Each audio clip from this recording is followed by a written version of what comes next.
roasted. There's a whole fleet of them. I interviewed jet pilots, and they said, we saw things, sir, that were very strange. Like a round ball, but it wasn't a comet or a meteor. There is no chance we're going to get a hearing in front of the Senate Intel Committee, which is what is absolutely necessary before a president can come forward and end the truth embargo, until after that election. Then there's two possibilities. Mark Warner could call a hearing during the transition period between the election and the inauguration on January 20. And there are some reasons why that would be a good thing to do.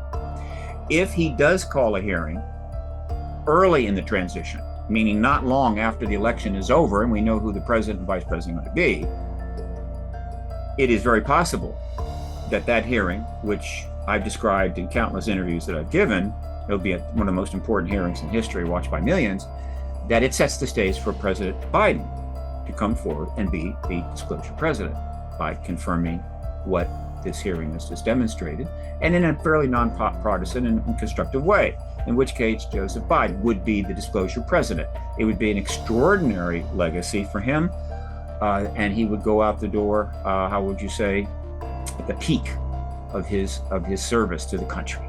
Now, the other way that Warner can go is wait further down until we get closer to the inauguration and hold that hearing, in which case it would be the winner of that election, based upon that hearing, that would be coming forward and being the disclosure president. And there's a case to be made for that, all right?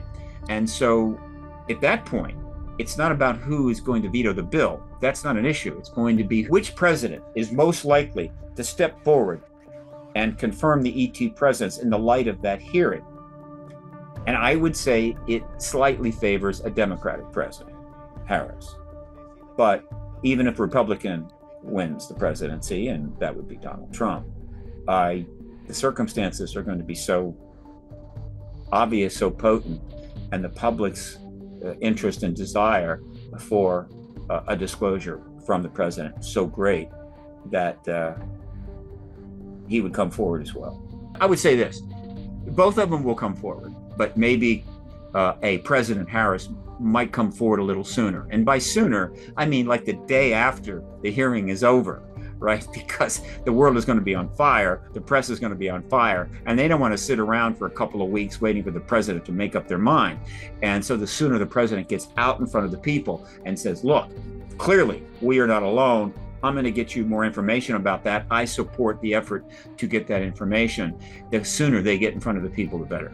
Because by and large, well, first of all of the legislation that has been passed and will be passed, if there is legislation in the next NDA, most of it has been sponsored by Democratic members of the Senate Intel Committee, which is headed by the Democrats. And of course, Schumer became a major player when 39 days after David Grush gave his interview to Ross Coulthard, and he dropped the UAP Disclosure Act language onto the website and said, we're putting this into the 2024 NDA bill. But Mike Rounds is a Republican. So it's really a nonpartisan issue, without question.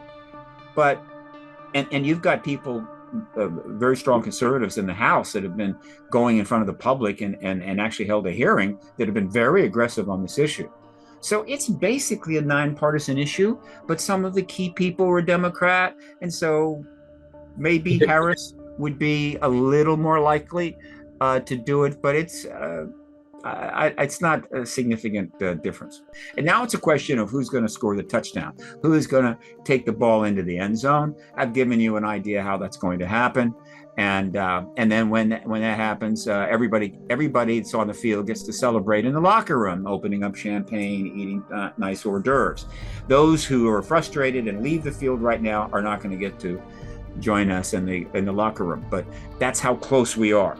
We're one play away from ending this truth embargo 77 years after the press release in Roswell announcing that the Army Air Force had a crashed flying saucer. However, on July the 11th, Mike Rounds, along with Chuck Schumer, reintroduced the UAP Disclosure Act into the Senate for not as a act or part of the National Defense Appropriation Act, which makes it subject to reconciliation with any House Act that is written, and that is done in conference privately. That's what happened last time. He strategically changed it to an amendment, a floor amendment, meaning that as this bill gets done, as it goes forward and it gets voted on in the Senate the first time, and then eventually after the reconciliation process, that floor amended could be introduced at any time for an up or down vote, and the language cannot be changed. And it's essentially the entire UAP Disclosure Act, slightly tightened up as was submitted before. And this bill or amendment essentially is the full matrix, the full process needed to, once disclosure takes place, meaning the confirmation by the president, to bring everything the United States government has regarding the extraterrestrial issue and extraterrestrial presence, non-human tech, non-human body, everything and all the documents forward into the public domain and archived in our national archives, starting 30 days after the bill is signed, and it will probably take years for all that information to come out. It is, of course, the fundamental goal of the entire movement, and that is now in play. It is an amendment.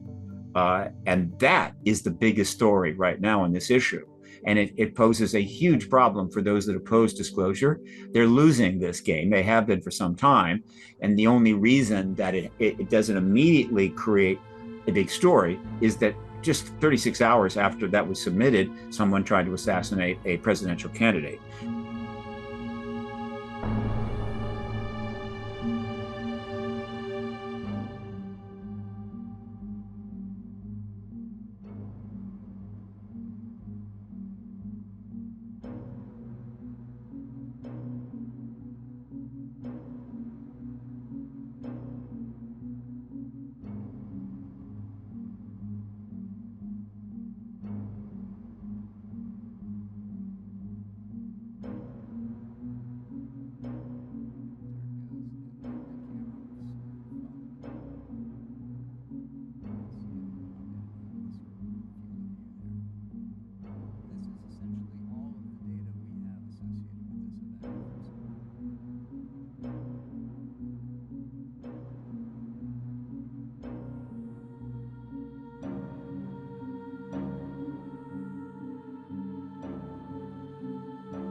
There's a whole fleet of them. Look on the ASA. My gosh. They're all going against the wind. The wind's 120 knots from the west. Look at that thing, dude.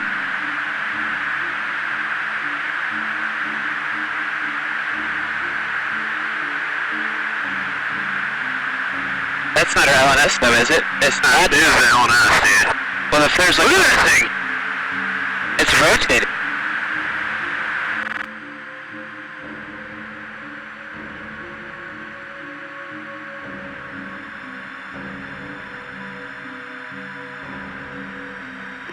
Nickel 6-1 Tango Roger. Oh, go ahead! Woohoo! Roger, there's troubleshooting.